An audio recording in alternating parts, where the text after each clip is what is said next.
I think you know by now that I believe the world is in extreme crisis. And I am not going to beat you on the head anymore with that crisis.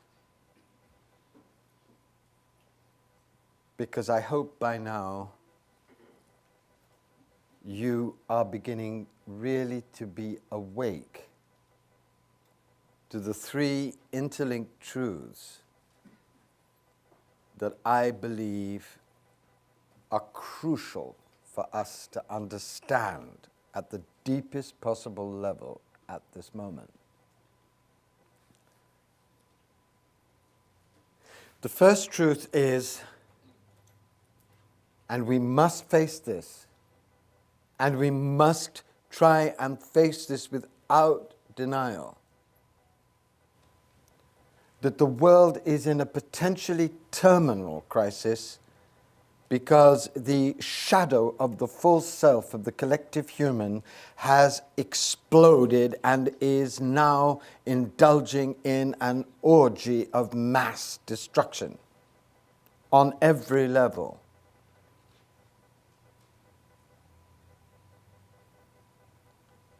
And you will know nothing about this time if you don't face that.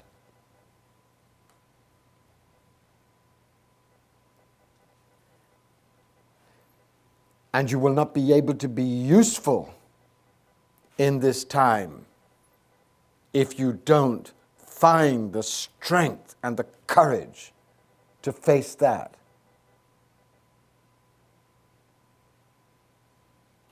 And you will waste this time, the terrible beauty of this time, if you don't face that. Rumi wrote, "Be grateful for the friend's tyranny, not his tenderness, so the arrogant beauty in you can become a lover that weeps." And the grace of facing this time like that is that if you can do it, it will shatter the arrogant beauty of your ego with all of its agendas and fantasies and break you open into becoming the lover that weeps. The lover that weeps for heartbreak, the lover that weeps for wonder, the lover that weeps for amazement, that lover that weeps in longing for a new world, a new way of being and doing everything, because you have the guts to face that the old ways will not work, and will not only not work, but will ensure the death of the human race and a great deal of nature with it.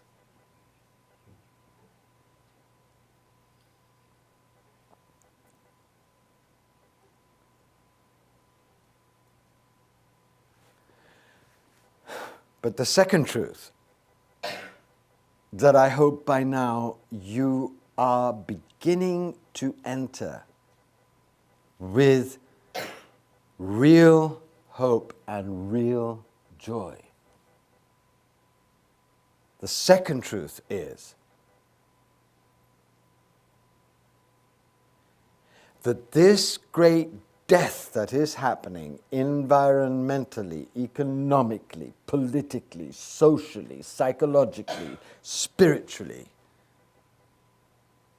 need not be the end and could be the most amazing beginning of the birth of a new kind of human being.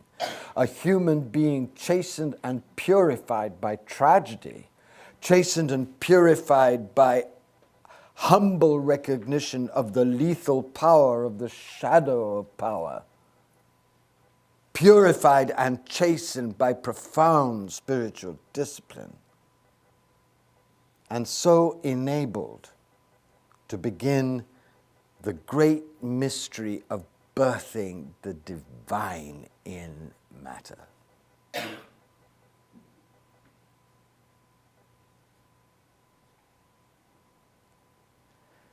And what this second truth will reveal to you as you meditate on it and as you allow yourself to experience it more and more deeply is that this great death is potentially the crucible of an amazing birth, the birth canal through which an extraordinary new kind of human being is being forged by the divine.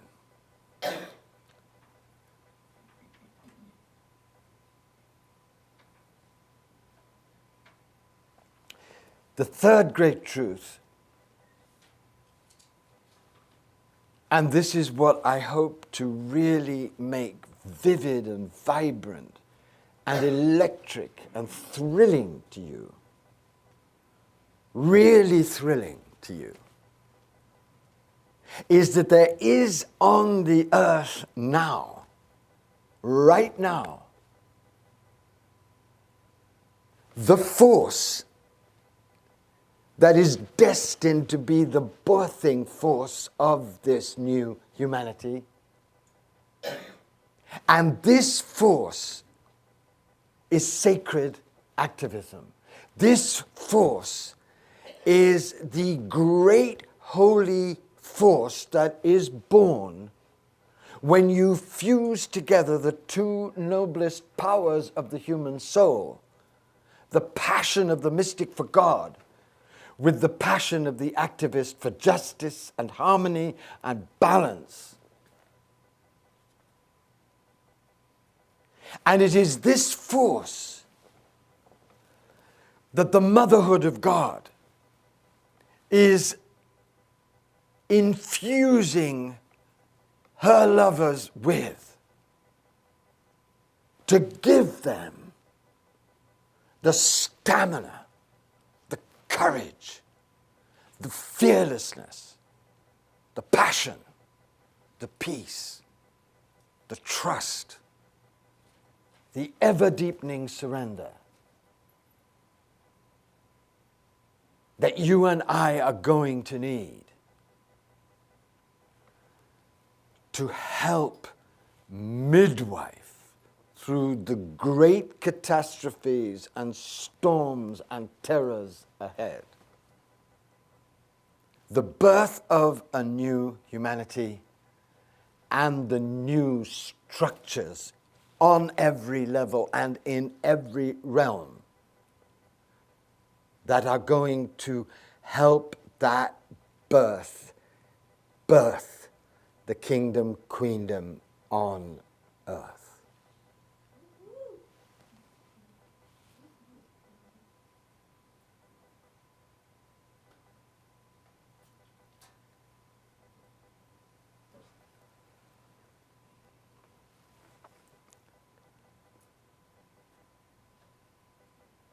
It was a long journey to this vision.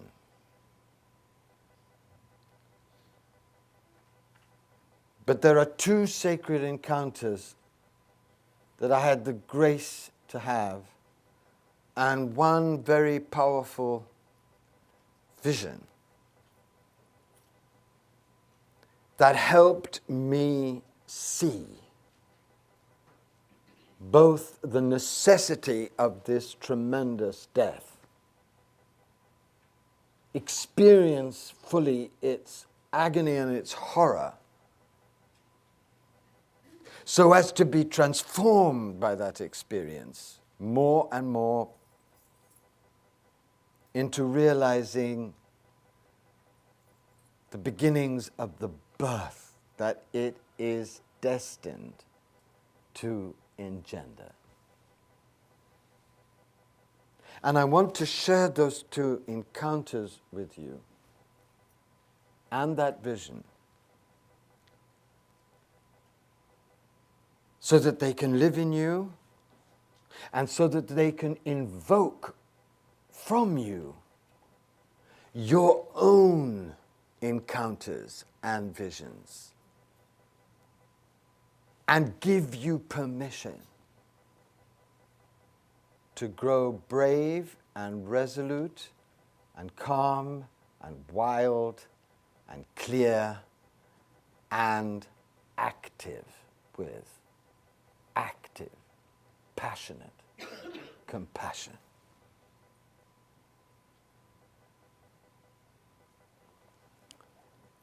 When I was 36, I had an enlightenment experience, small e. And I saw the whole universe vanish into divine light and reappear in that light, soaked and saturated with that light, so that I knew, beyond dogma or religion or any kind of concept from that moment on, that everything in all universes is a magical crystallization of divine light consciousness. And so that everything, every being, every stone, every mountain, every supernova is unutterably sacred and holy.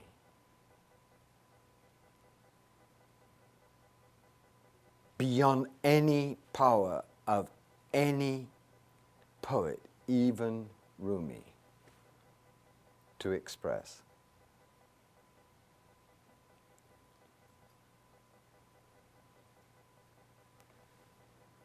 But I asked myself,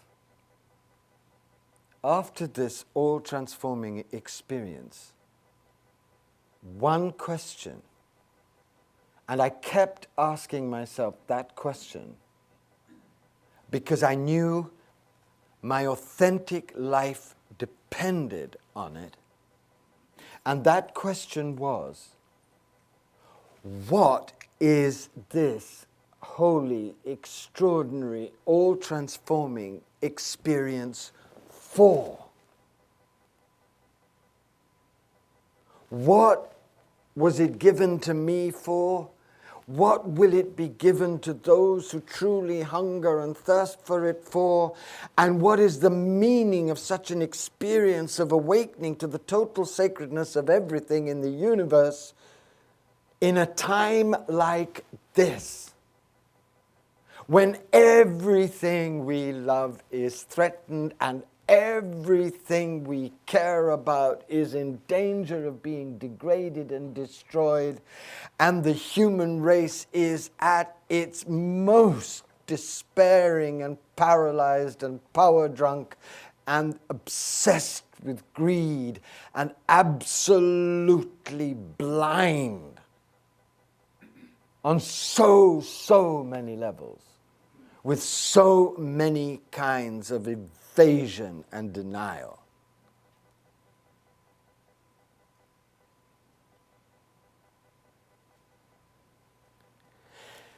And the year after this experience, in 1989, I had the honor to interview His Holiness the Dalai Lama in Oslo during the time that he won the Nobel Prize.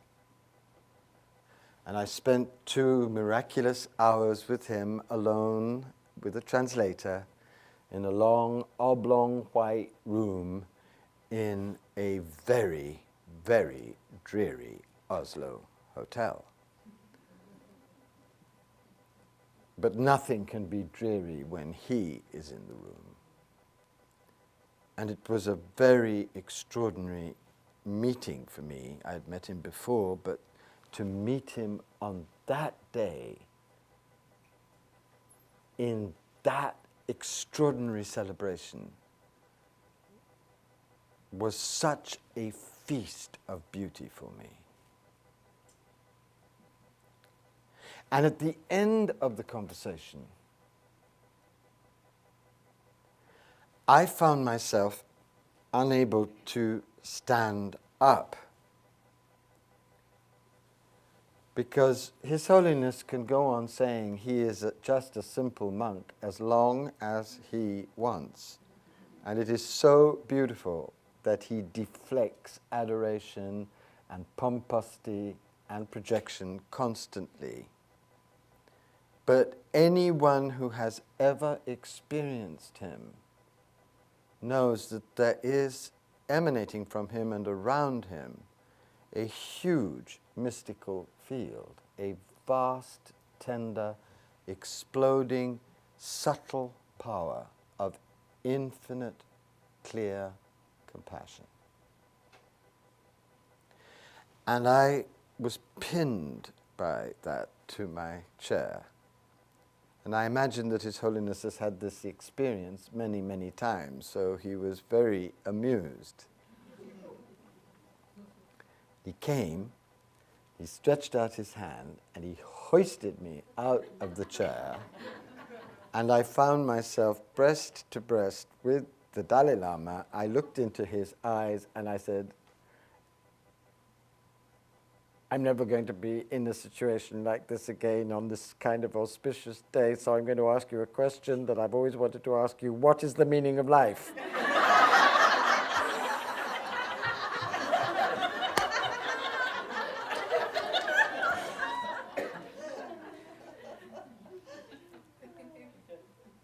And His Holiness became suddenly immensely calm and concentrated.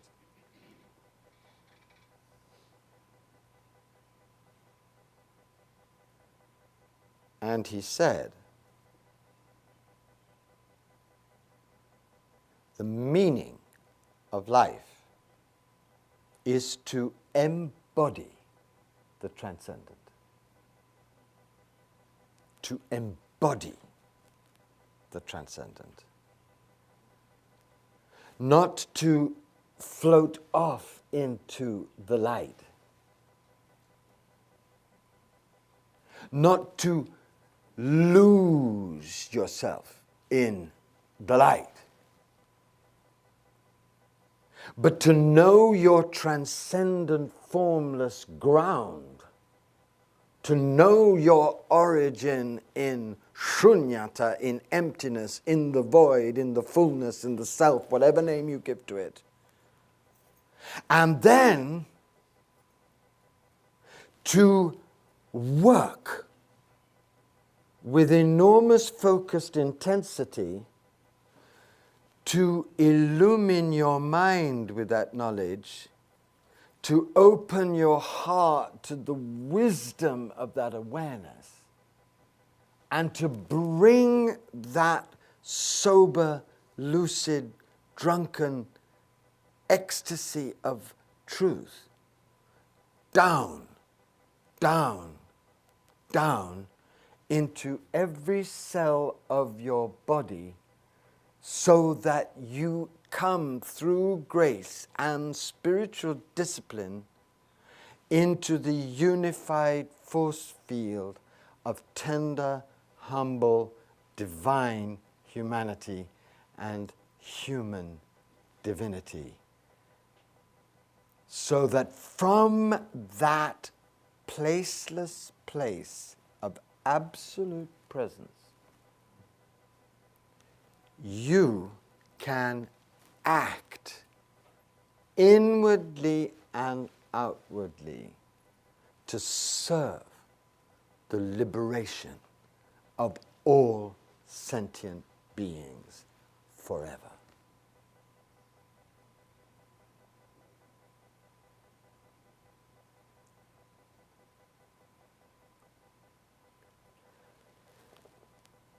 But His Holiness didn't just give me that key.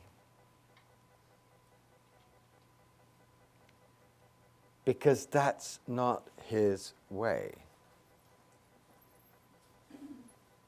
He then said, okay,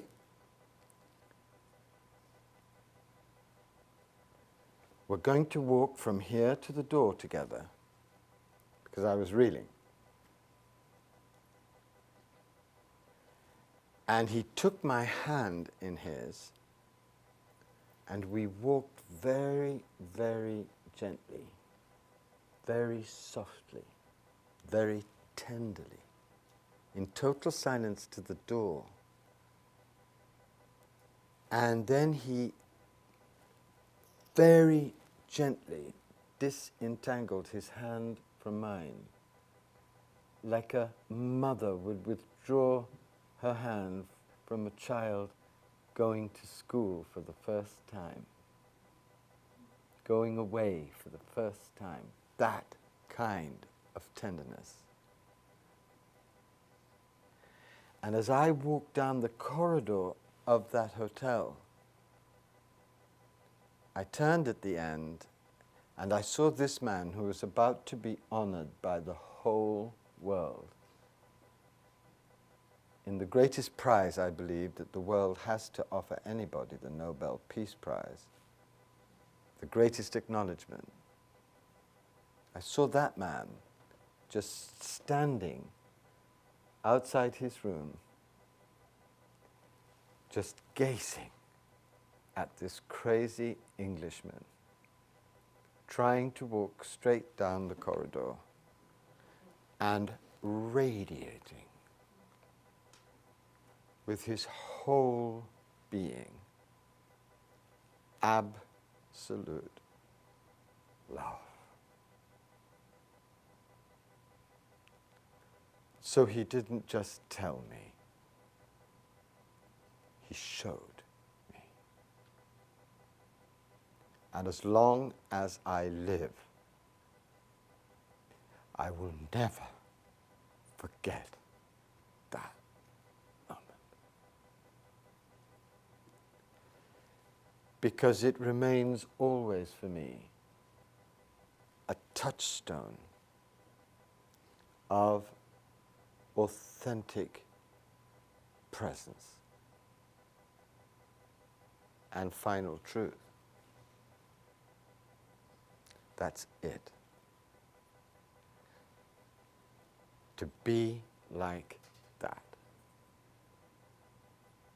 To love like that is action at the highest level of reality, because it transforms by its sheer radiance of truth.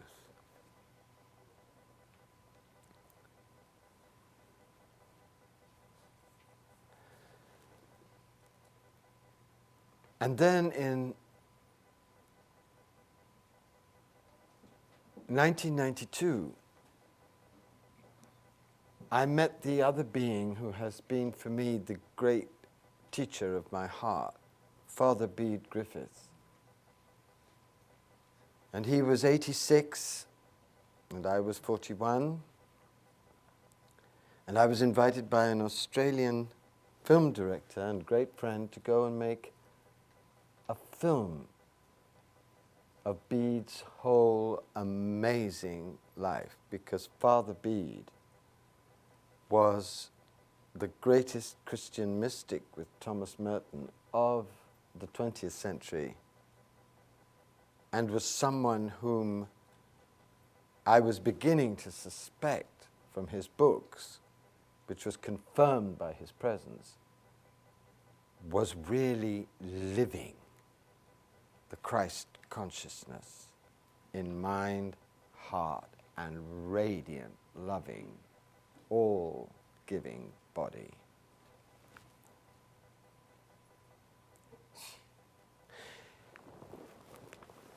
At the end of 8 days of having the privilege to take this beautiful, holy man through all the different stages of his life and mystical unfolding,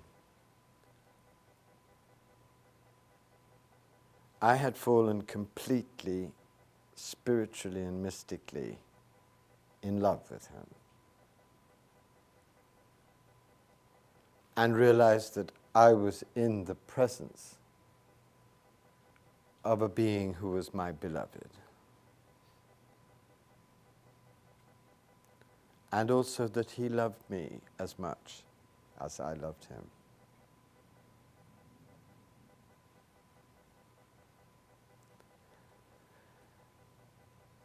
And on the last day of filming, I was sitting with him,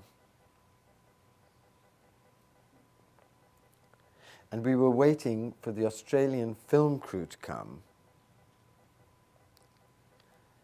And he gave me the next step, the next key, the next clue, the next answer to my question, what is this experience for?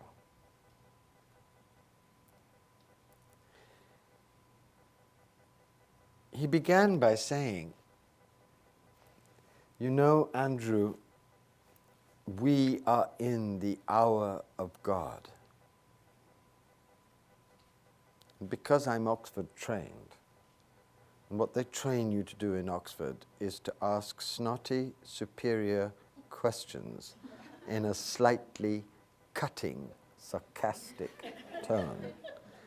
Because this is all that the concentration camp of reason thinks is wisdom. So I summoned up my full Oxford training and I said, and what do you actually mean by the hour of God? And I'm so glad I did,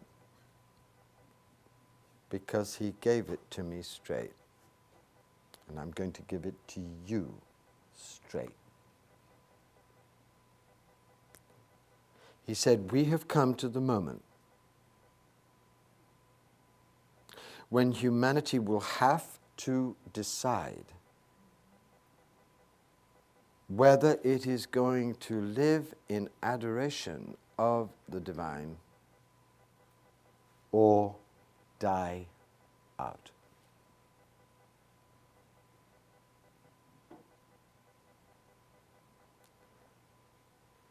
A great evolutionary fork in the road has appeared to anyone with the courage to see it. And the road on the left leads to total annihilation amidst unspeakable suffering. And the road on the right leads to the potential of a wholly new world and humanity.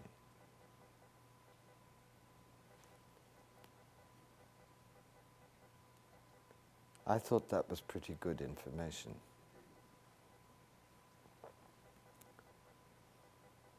And then he said, laying out the prophetic map of our whole transformation, because he knew it himself, because he had lived the different stages, the stages of mystical illumination, the great terrible stage of the dark night, and was living the resurrection that follows the dark night and the crucifixion of the false self. He said, humanity now has three potential possibilities, three ways that it can face this choice.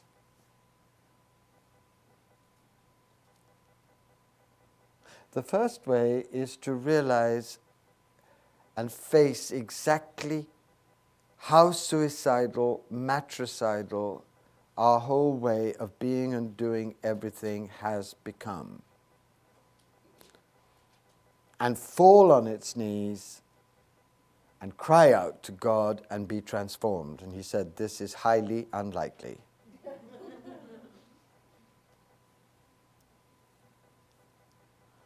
The second possibility, he said,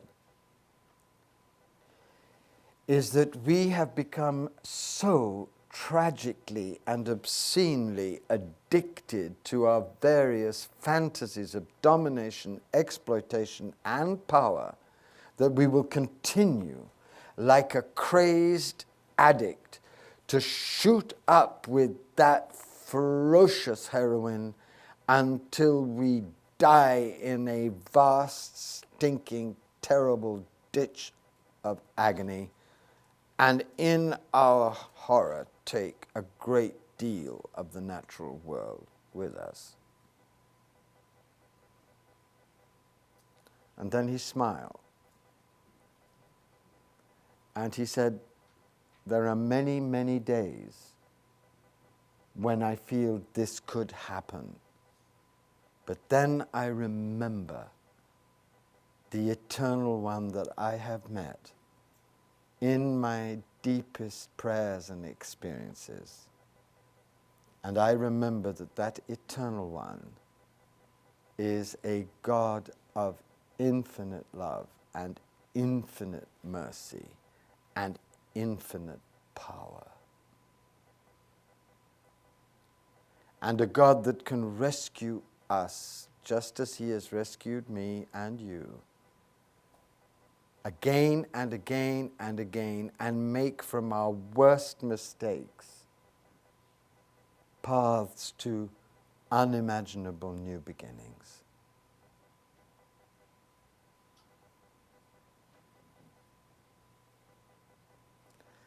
Last night, Nancy, my great friend Nancy Steinbeck, quoted something I hadn't heard for a long time, but which I loved very much as a child. My God is an awesome God. My God is an awesome God.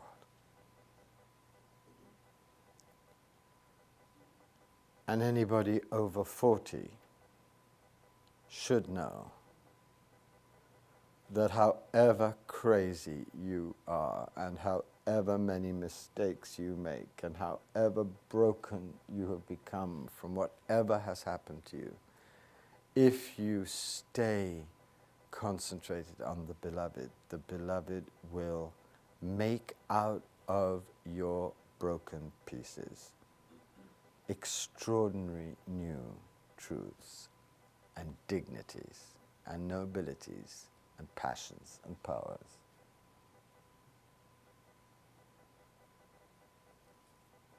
And then he said, there is a third possibility, and this is the one that I believe will happen.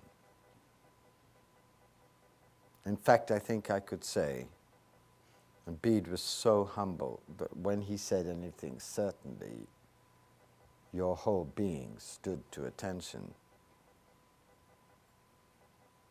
He said, I think what is going to happen for humanity is that it's going to go through on a global scale the kind of dark night that a mystic at a certain stage has to go through to be able to be purified, cleansed, humbled, emptied enough to hold the majesty and power of the divine consciousness without being destroyed by it.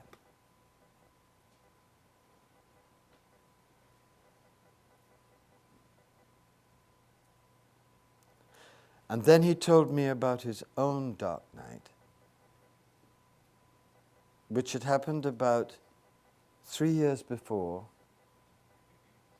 when he'd been suddenly hit over the head by a force that plunged him into a heart attack in which he nearly died and came to the edge of extinction and cried out softly to the mother and the angels and Jesus because he knew he was dying, and suddenly didn't die, but was overwhelmed with wave after wave after wave after wave of divine, passionate, burning love beyond anything he could ever have imagined. And he cried out to the people near him, I am being overwhelmed by love.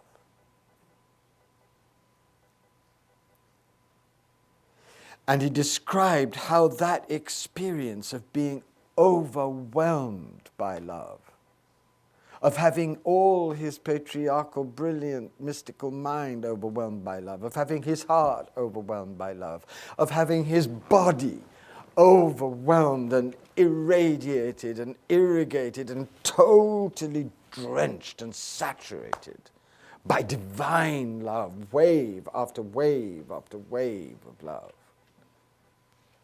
How that had begun to birth him into a wholly new consciousness that went far beyond the highest divine consciousness that he had ever glimpsed before it, because now this divine love was living not just in his illumined mind and not just in an infinitely more expanded and vibrant and passionately compassionate heart, but was also coming into his belly and his groin and his thighs and into the cells of his body, and slowly and extraordinarily and mysteriously transforming his entire experience of his being and transforming the entire experience of reality, which was being revealed to him as holy divine, holy sacred, holy beautiful, and infinitely precious in every single particular of its interconnected mystery of unity.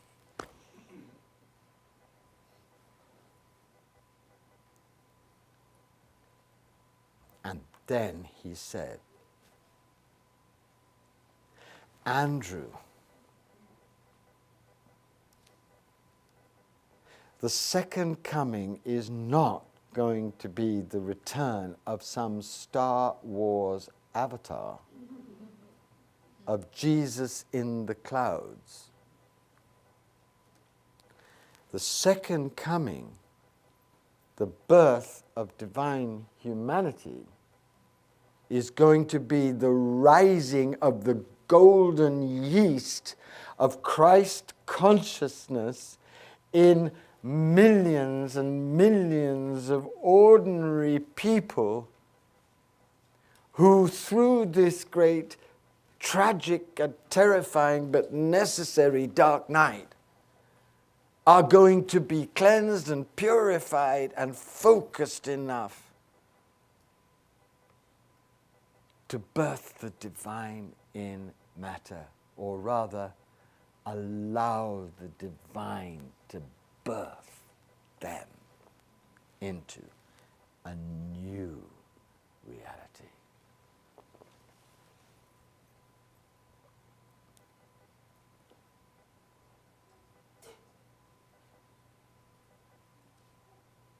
And then he said,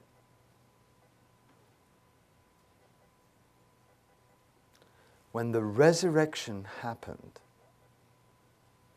and it did happen, a bomb went off, a bomb of light, and the radiation of that bomb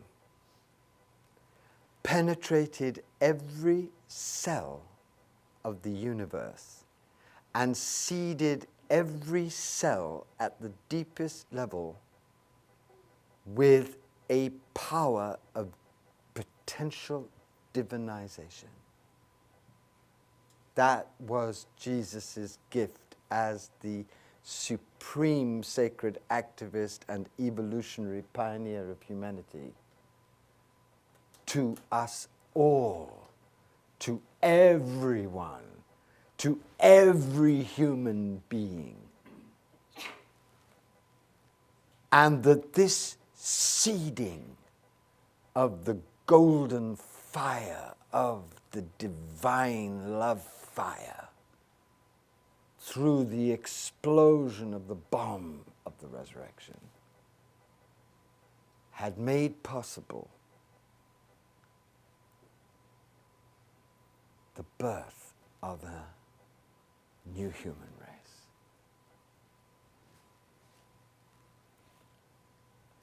And Bede was not someone who only believed in the holiness of Christianity or of Jesus. He had infinite admiration for Buddhism, Hinduism, Islam, and all the other great mystical traditions, and Tibetan Buddhism especially, Zheutlin, which he revered more and more as he grew older.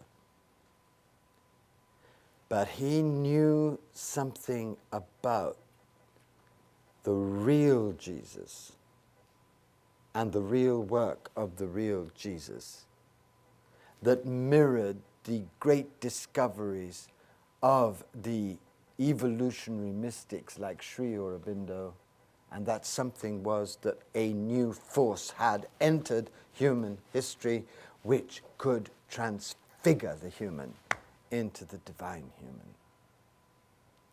And that when that force entered intensely, it also created massive disorder, because all of the human shadow came to try and destroy it. And all of the powers and principalities of the forces of darkness that are part of the alchemy and the one tried to destroy it, which is why this world is erupting in so much chaos and violence at the moment when the birth is so close.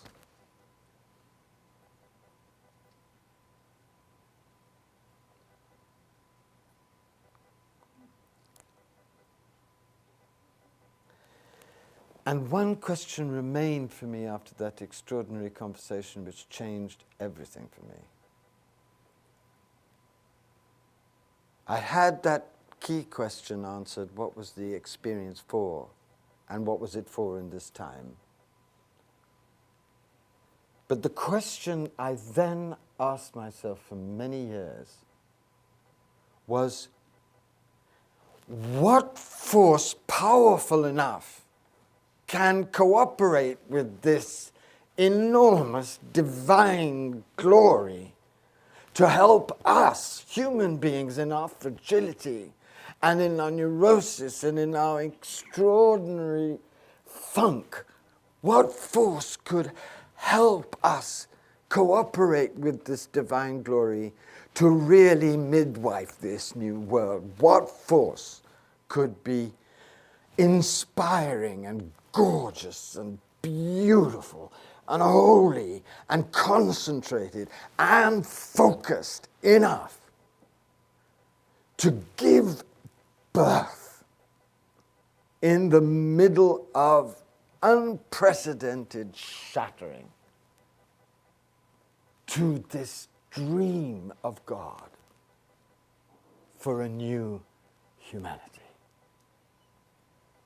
This dream that had been, I believe, and has been in the mind, heart of the Father, Mother, since before the universe began. What force? And I didn't ask this question intellectually, because by that time I knew the intellect can take you into the courtyard, but can't get you anywhere near the bedroom. And the bedroom is where you need to be with the beloved. And you need to be naked, otherwise all you'll get is a few hickeys on the side of your neck.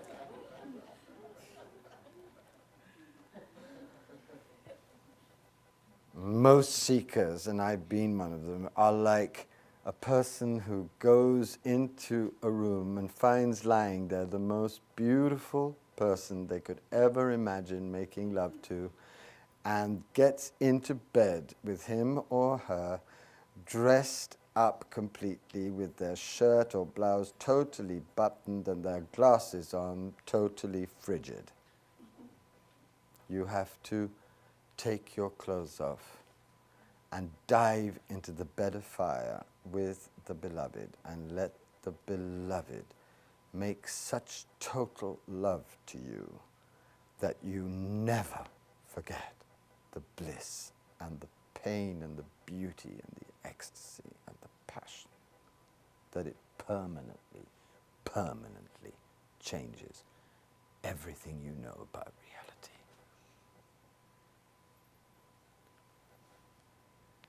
So that is the way I try to ask this question.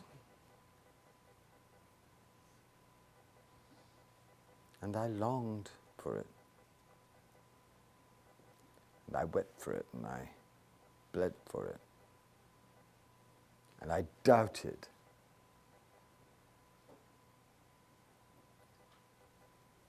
And I lost hope and won it back hundreds of times.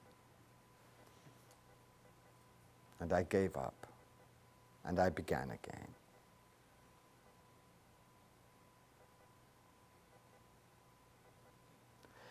Because none of the answers of the mystical systems that I loved so much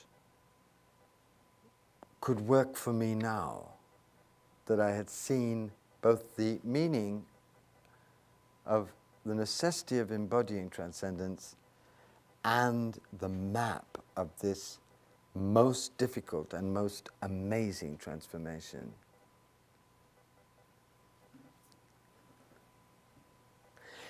And I had a vision, which was a dream, which wasn't a dream, which was a vision, which wasn't a vision, which was a direct communication.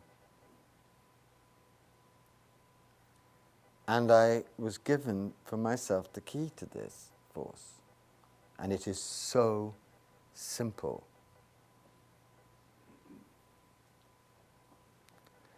God is so simple, and we are so pointlessly and absurdly complicated. And in this vision, what I saw were two rivers of molten fire racing across a plain and meeting at the sea. And when they met, these two rivers, an explosion happened that was like 1,000 Hiroshimas, but not a destructive explosion. An explosion of rainbow golden light, tremendous light, unbelievable, powerful light, a new light, with all the powers of all the lights concentrated in it. And I heard the words,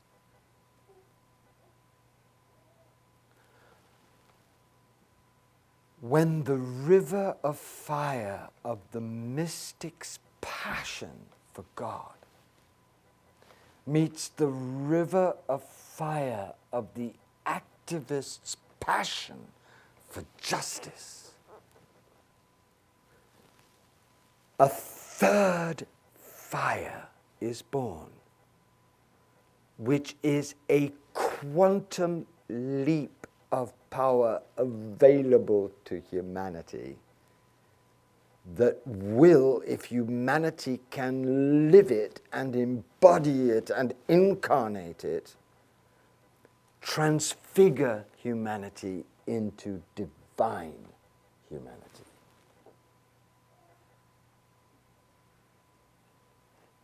Because this third fire is the nuclear fire of divine love and wisdom and passion and peace and power in action.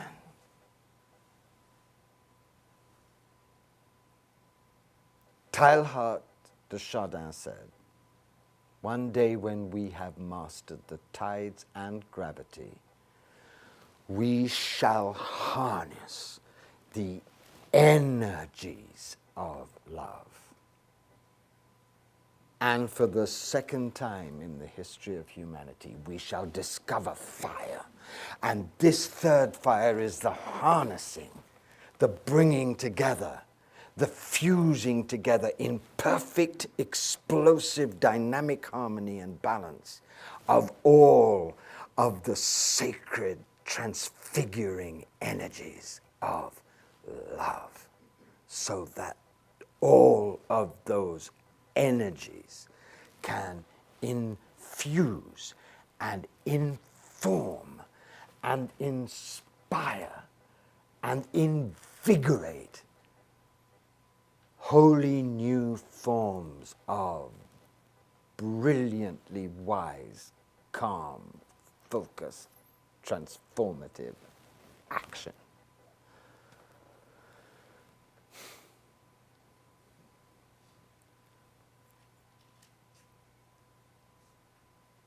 And what I intuited totally as I saw this constantly exploding 1,000 Hiroshimas was that what I was seeing,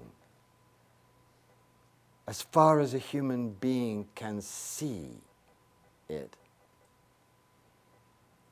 was nothing less than the evolutionary love fire of the mother side of God.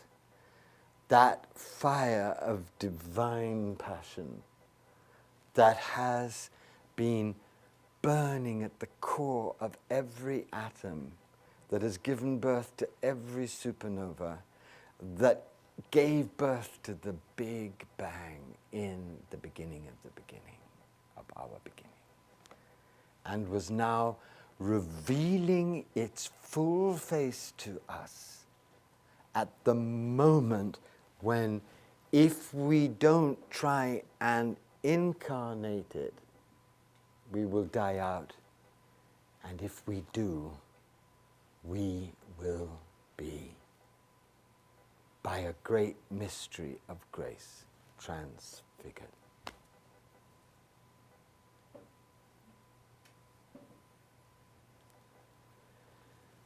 Practically, pragmatically, and with no illusions, and with great hope, at how you and I, right now, can start, at whatever stage we are at, birthing it.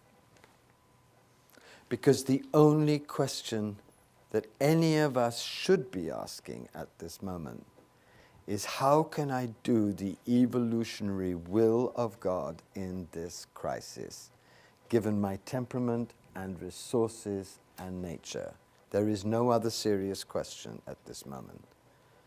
Pursuing enlightenment for private purposes at a moment like this is far worse than fiddling while Rome burns. It's actually rushing with napalm and pouring the napalm of your higher narcissism onto a fire that is already blazing through narcissistic madness.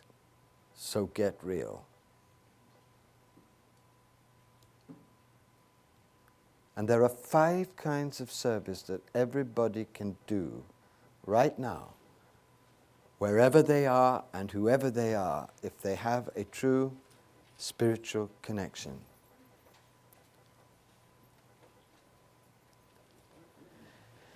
The first kind of service is a truly abandoned service of thanksgiving and praise, and above all, my friends, adoration. Nobody talks about adoration. My God, how do you expect to have the experience of the beloved blazing in every stone, in every fern, in every sea drop, in every flower, in every bird, in every face, in every world, in every supernova? How do you expect to be graced the vision of visions if you haven't dared to fall terminally and absolutely in love?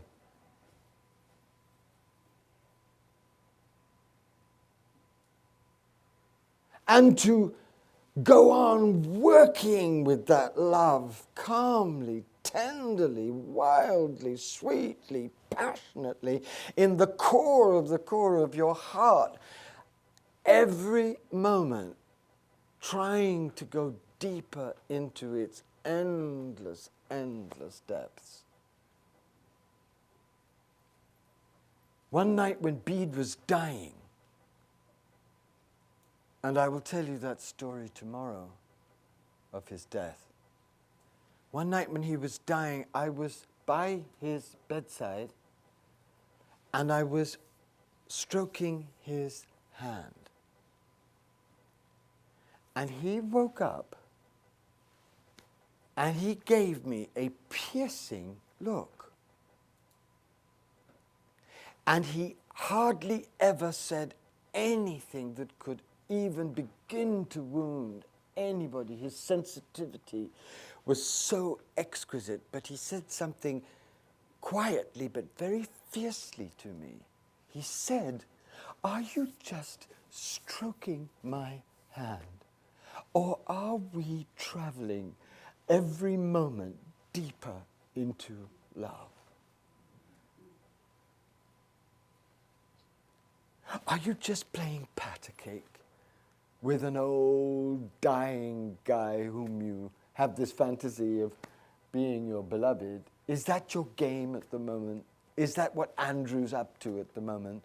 Or are you really seeing what everything that Jesus is about, that the great lovers of God are about, that I have tried to be about, is real, and that every single moment is an opportunity through adoration and prayer and deep, deep, peaceful meditation to go deeper into the boundless mystery of a love beyond imagining.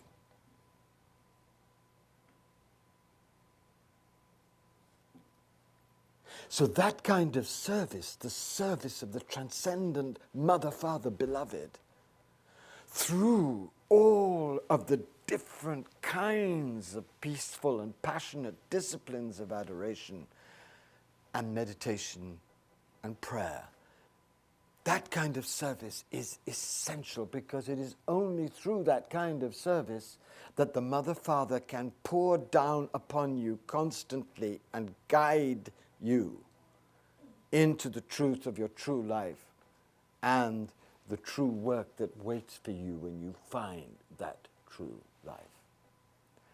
Love like that, pray like that, and you will find that your entire life starts to speak to you the guidance that you need at every moment, because this universe is an open book of the Father, Mother, and everything that happens in it is significant and synchronicitous and interconnected. And if you learn humbly how to listen and to look, you will never not know where to go. If you are patient and if you surrender.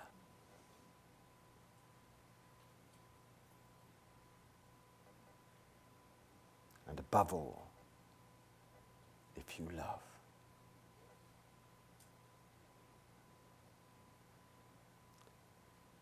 One of the defining experiences of my journey for me came when I was writing The Hope.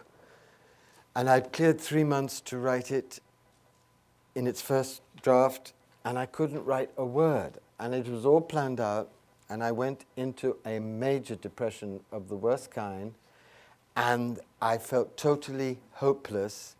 And in that hopelessness, I was exposed to a whole horrible range of my shadow, and I realized just what a fraud I was on every single level. So if that's what you're realizing, don't worry, I know.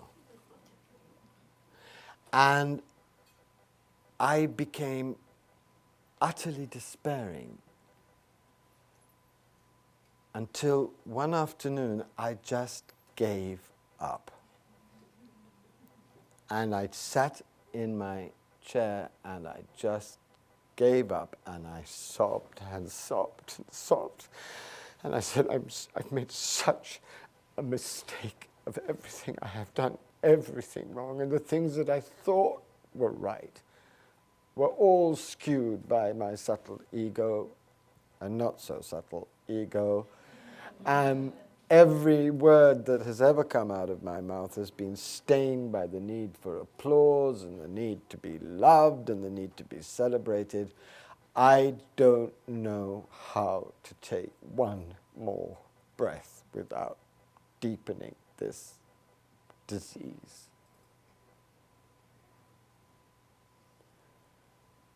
And then I heard a voice, and I very rarely hear voices. And this voice said, "You have been forgiven because you have loved much. It's not for your books or your brilliance or your hard work, but because you loved much." And it wasn't that your love was pure. It was that it was there. That's enough.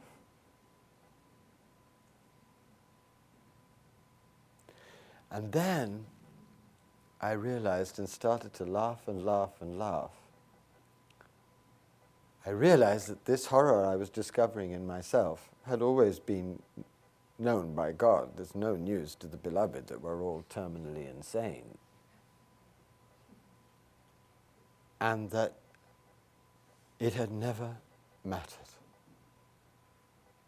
It had never divorced me from one moment from the presence of infinite mercy. And then a wholly new life began.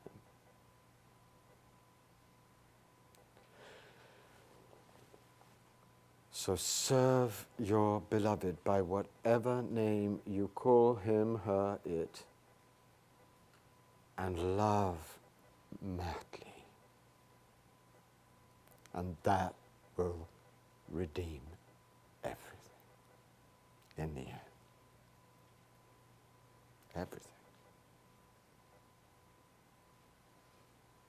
Love madly and blindly, for love's own sake.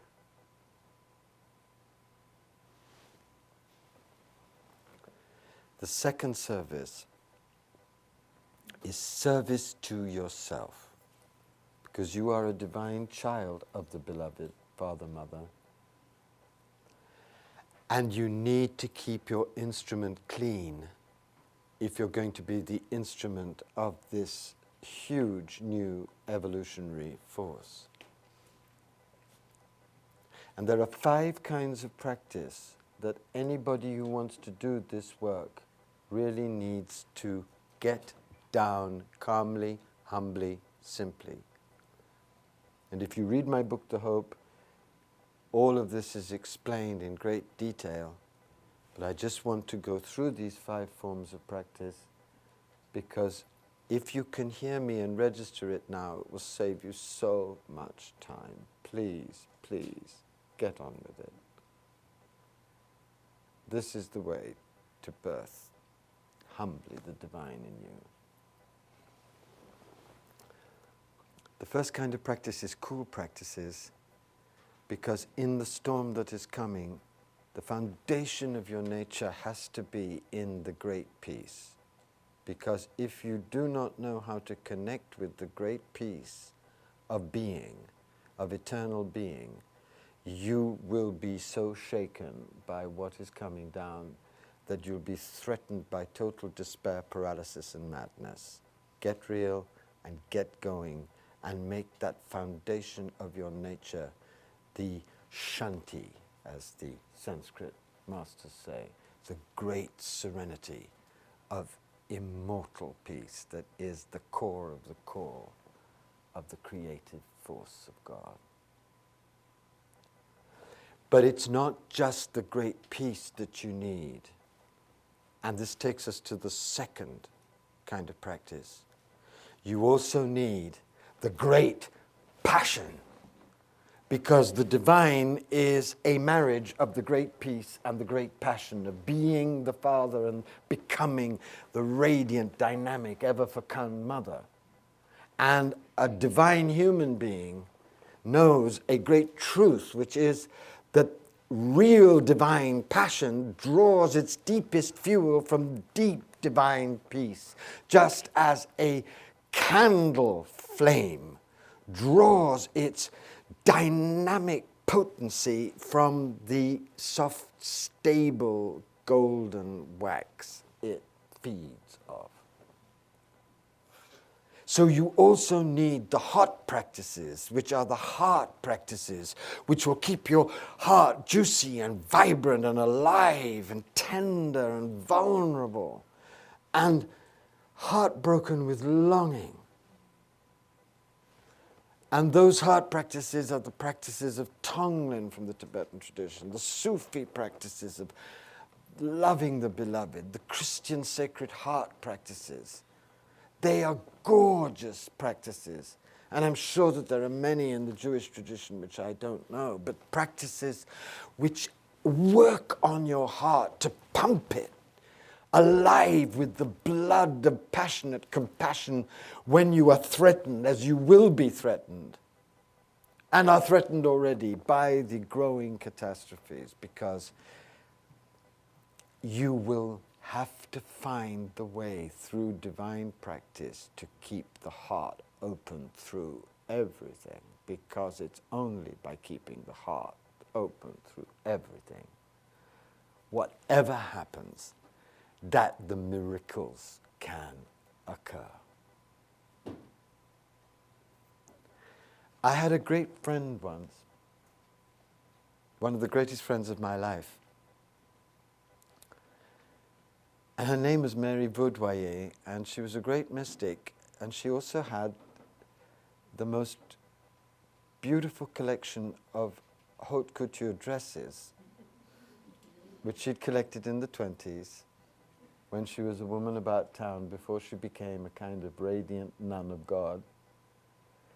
And these dresses for her were not emblems of worldly life. They were for her radiant icons of the sacred feminine. And sometimes after dining together, she would go into her big cupboard and she'd bring out a Poiret or a Vionnet or a Madame Grey or an early Yves Saint Laurent, and she would hold them up and she would describe what she knew of the mother radiating through these dresses, how these visions of beauty celebrated something so much more than wealth or power, but were revelations of divine beauty. And then she went into financial difficulties, and one of the first auctions of dresses of haute couture took place with the selling of Mary's collection at Monte Carlo, and I went down with her to be with her as this fabulous divine collection, which was infused by her mystical passion, was sold one lot after the other by the usual snotty English auctioneer. In that most ghastly of places, I think Monte Carlo is the most ghastly materialistic place in the planet. And I was with this divine old woman, as every single masterpiece went for far less than it was worth, and as her whole life's work and her whole soul's work was dissolved. And Mary was sitting absolutely ramrod straight, completely dry-eyed, and as one particularly amazing piece went for nothing to someone who probably would never appreciate it, she turned to me and she said, "I have learned only one thing in life, which I could say is the absolute truth, and that is never close the heart. Never close the heart."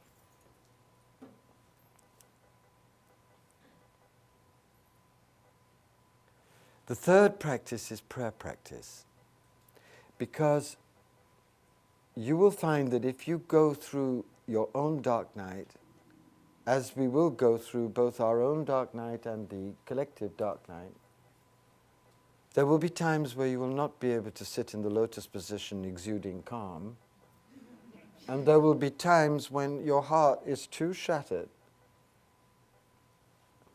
even to begin to feel anything, and all you will want to do is die. And in these times, having a simple prayer available to you will align you directly with the beloved. And when I speak of this, I always think of Jesus in Gethsemane. Jesus wasn't sitting, breathing in and out and doing the metta. He was in shattered betrayal and agony and rending beyond anything that any human being could describe. And he was weeping tears of blood. And what he did was pray, and he prayed the supreme prayer, which I recommend to everybody, whatever their religion, not my will, but your will.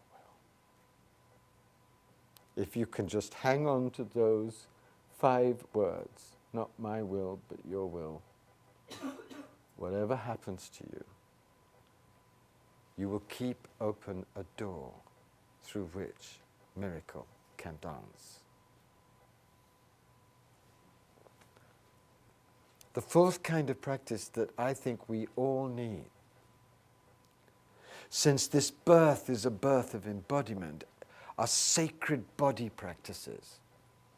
And I've created with Karuna Erickson, my yoga teacher, a new yoga, which is an old yoga re-envisioned, the unity of the old yoga asanas with the light mysticism of the Father Mother's evolutionary power. And we've called it Heart Yoga, and it's been welcomed by the whole spiritual community and the whole yoga community, and it's been invited in as the next step for yoga, because it offers yoga as a crucible of divine transformation. And I've been working with 2 great dancers in the last bit, with Banafshe Sayad, who I made the film In the Fire of Grace with, who is a supreme genius of dance, and a major Sufi teacher, who really, if you ever have the grace to be taught by her, will reveal to you that you can experience the divine in your body just as she does. And if you want to see what divine dancing is like at the highest level, please, please see or buy In the Fire of Grace. It is absolutely a revelation of the divine human in a body. And I've been working with Gabrielle Roth to unite her 5 rhythms with the 5 stages of Rumi's path to divine love, so that sacred dance can be taken to that next level, so that we can experience the divine energies in the body. The 5th kind of practice, and this is what we'll be devoting the first part of the afternoon to in much greater detail, is the rigorous, grueling, constant, humbling, terribly, terribly humbling practice of shadow work.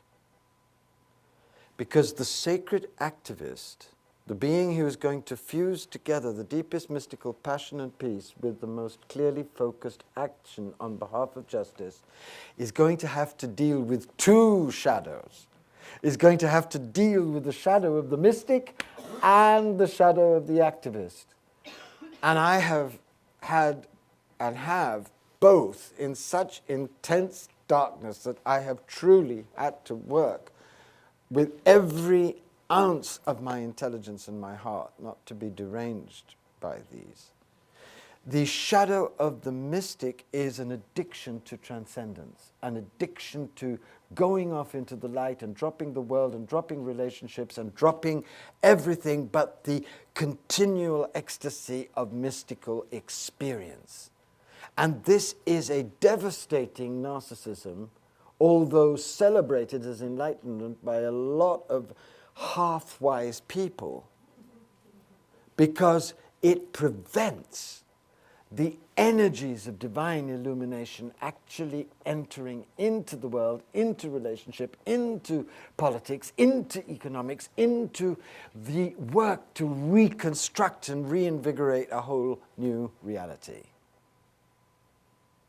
And the activist has an equally devastating narcissism, which is an addiction to doing, an addiction to acting out of self-righteous indignation, fury, outrage, judgment. And those are potentially very holy instigators, all of those things. But if they are the only motivation for your action, their actions can never be infused by divine truth and divine elegance and divine wisdom, because divine love is capable of outrage, but its outrage is forensic, is scientific, and is a blazing out of fierce love and not fear and anger without tender compassion. So the activist's shadow expresses itself in hatred of the other, the one who's doing all the dark work and destruction, messiah complexes, burnout as a sign of radical authenticity. And this shadow is what makes many activists intolerable to others, even when they're talking the absolute truth, because others feel judged by them instead of encouraged and inspired by them. And this is what endangers the work of activism in the world, because activism leads to hysteria often, violence sometimes, and burnout nearly always when it is not sourced by the radiant powers of the spiritual and the wise and the peaceful. But the good news, the great good news is that if you unite the best of the mystic with the best of the activist, the best of the activist heals the narcissism of the mystic by saying to the mystic, get off your ass and do something with these incredible revelations you've had and try to put them into action in the real world. For God's sake, especially now it's burning. Duh. Or are you just going to sit in the lotus position while Antarctica melts and say, oh, there's Antarctica gone. And I heard yesterday that the meltdown in Japan is going badly, so there may be a universal disaster very soon. Oh, how sad. And the last lion has been seen somewhere in Botswana. Are you really going to be that kind of person? Because if you are psychotic. That's what the activist is saying to the mystic. And the mystic is saying to the activist, do you think your rage and burnout and exhausting tirades of anger and unbelievably ineffectual, sometimes ways of expressing yourself are going to be enough to get us through this transition? Don't you understand that you really must? You have to find within you the divine power and peace that you will need to fuel this long, long, long work that you have committed yourself to and that now you've dragged me into.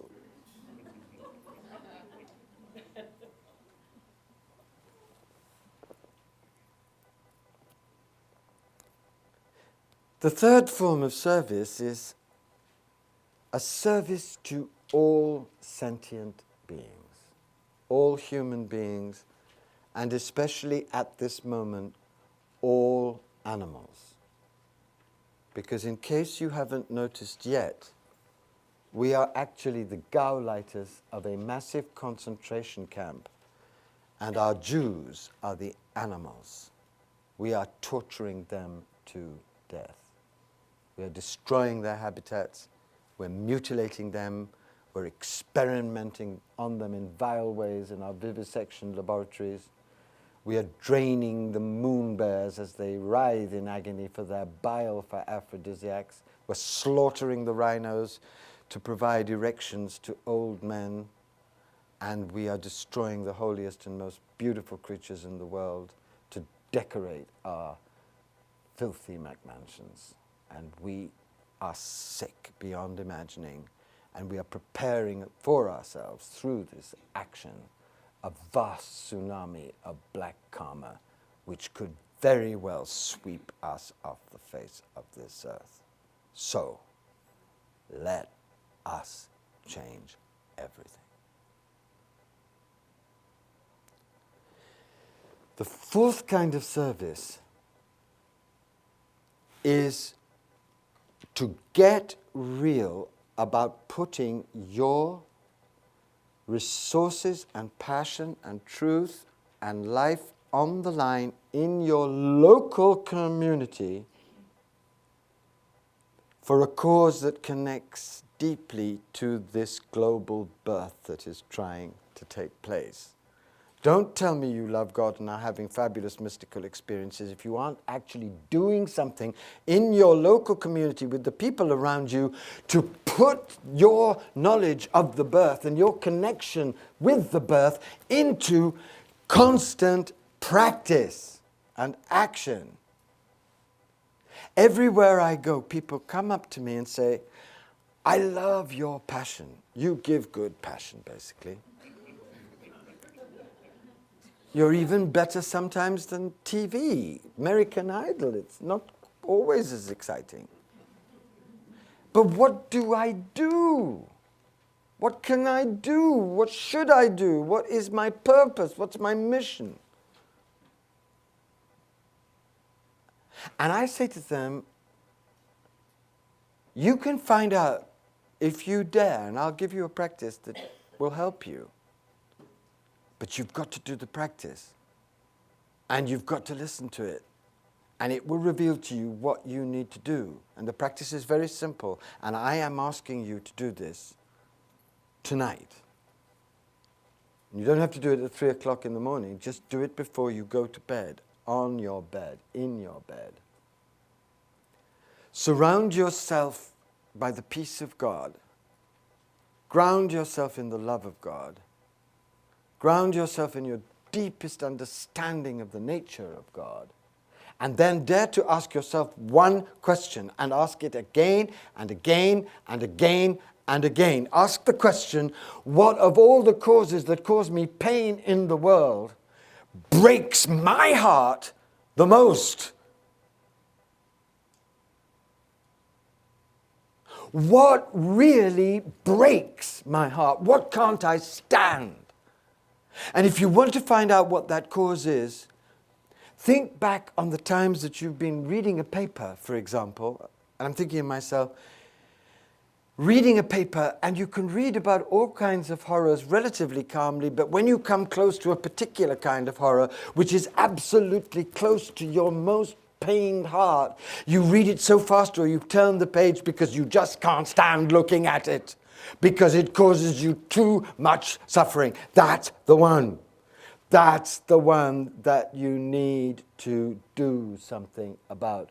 Because if you can be strong enough through practice and deep surrender to turn to that one, you will find that in that radical heartbreak that you experience, you will find a fountain of deathless passion that will never run dry and will give you the energy to go on, going on, going on, going on, going on, because you cannot and will not stand that this madness continues. When I ask myself this question, I realized that there were so many causes that caused me such pain, and they are, I'm sure, for you. The tragedy of the oppression of women, the environmental disasters, all of them, all of them.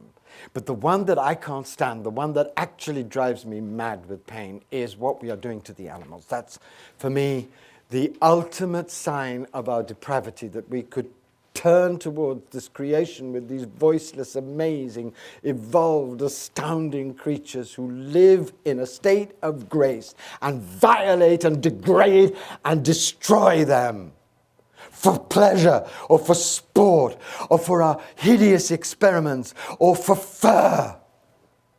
To me, it is very dangerous for me even to start to read what goes on in abattoirs, because I get close to really losing it. And that's why I've chosen animal rights to be my own personal service as a sacred activist, as well as being a teacher of sacred activism, because that drives me almost to the edge of total madness. And by that I know I have to do something about it.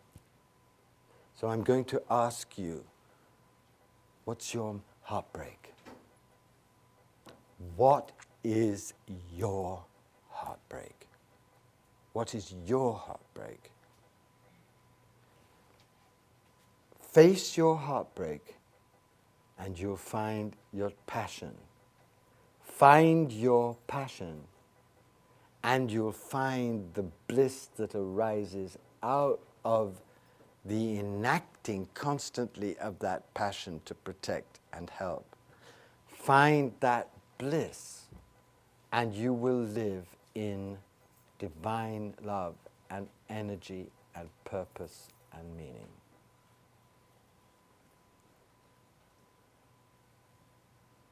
And the fifth kind of service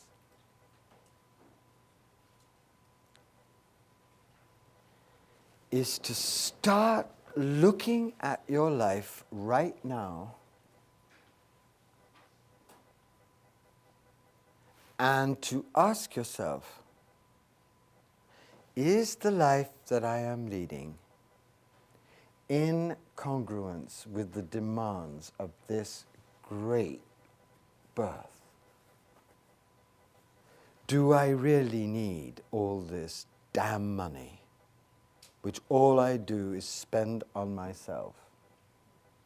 How much of it can I now be brave enough to give away? Am I really investing in things that are trying to help humanity forward? Or am I pretending to be a divine being while investing on the side in Enron, which is destroying the environment, so that I can have the creature comforts that keep me so smug and satisfied? Am I really acting in my relationships, my sexual, emotional relationships, my friendships, really with divine truth and divine responsibility? Subject yourself constantly to radical scrutiny. And am I really listening to the warnings of the indigenous elders who are again and again and again, from the Hopis in the early 21st century to all of the indigenous tribes now that are speaking out, when they say, are you mad? Simplify your life. Find out where your garden is. Create your community, because there's a great storm coming and you have absolutely no way of surviving it if you aren't living simply grounded in nature and living with people who love you and will support you, and living with people who you will love and support, because there is no other way of getting through a great storm. Take their wisdom seriously and simplify your life and get rid of what you don't need, and make every single action, from your investment to your politics to your economical understanding to your way of being with your friends to the way you love your lover, the way you caress your cat or dog. Try and attune everything you are to the subtle, tender, ecstatic vibration of the divine birth, and you will be serving it in reality. So there is a way through, and there is a divine plan, and there is a great revelation, exploding on the earth. Now we must do the work. Thank you very much.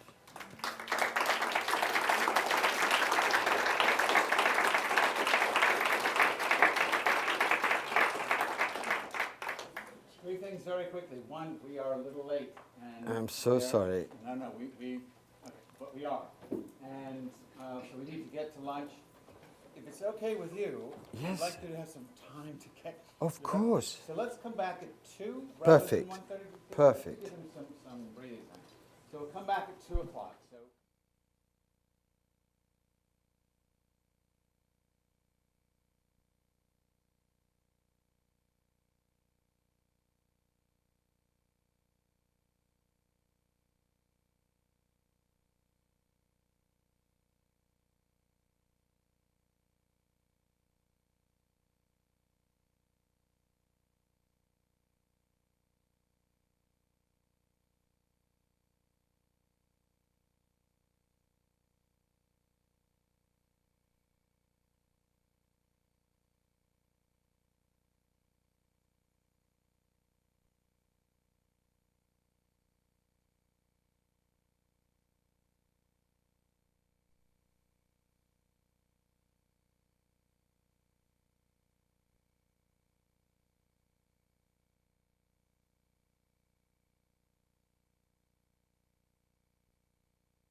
Ministers and lay leaders. And we were founded on January 9th of 2010. We have now over 300 worldwide members. Good God. And so, Where did you hang out? well, we're in Canada, London, all over the United States. And you communicate through the web? Yes. How marvelous. Well So- done. I wish to explain that the term interspiritual is a term coined by Wayne Teasdale. And it's very much like interfaith, except for the fact that it is dealing with the traditions at the level of a mystic, something which Andrew is deeply, deeply knowledgeable of. Thank you. OUNI has declared 9 sages.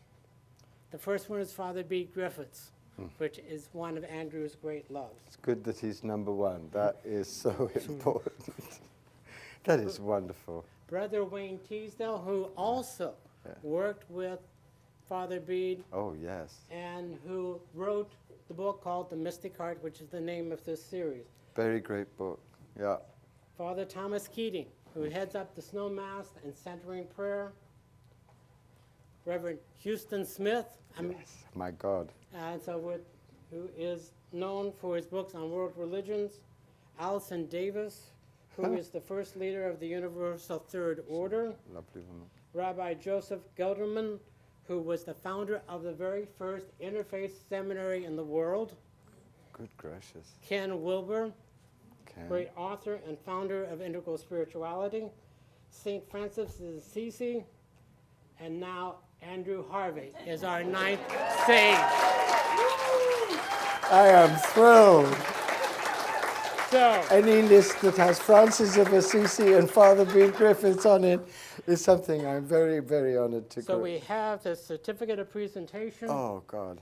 which reads, "This is to certify Andrew Harvey has been given the world great spiritual wisdom and vision as noted by the Order of Universal Interfaith. It is hereby recognized by the Board of Directors and members of the Order and conferred all honors, rights, and privileges to perform sacred service as a sage of the Order." Oh, my God. Thank you. Oh, thank you so much. And besides the certificate, we give people a tassel to represent their rank. Very few people have this one. Oh. I honor you for your wisdom. Thank you so much.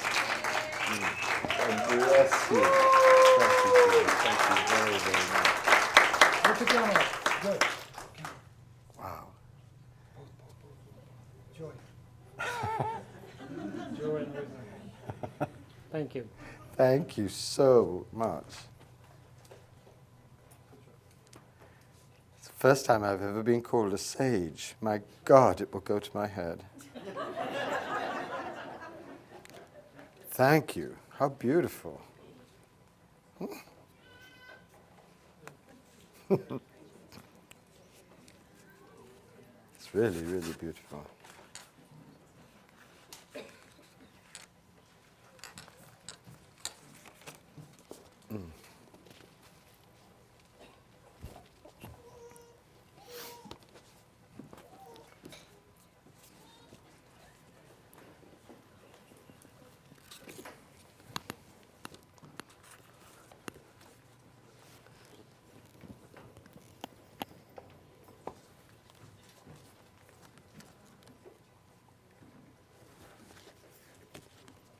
That's the book you asked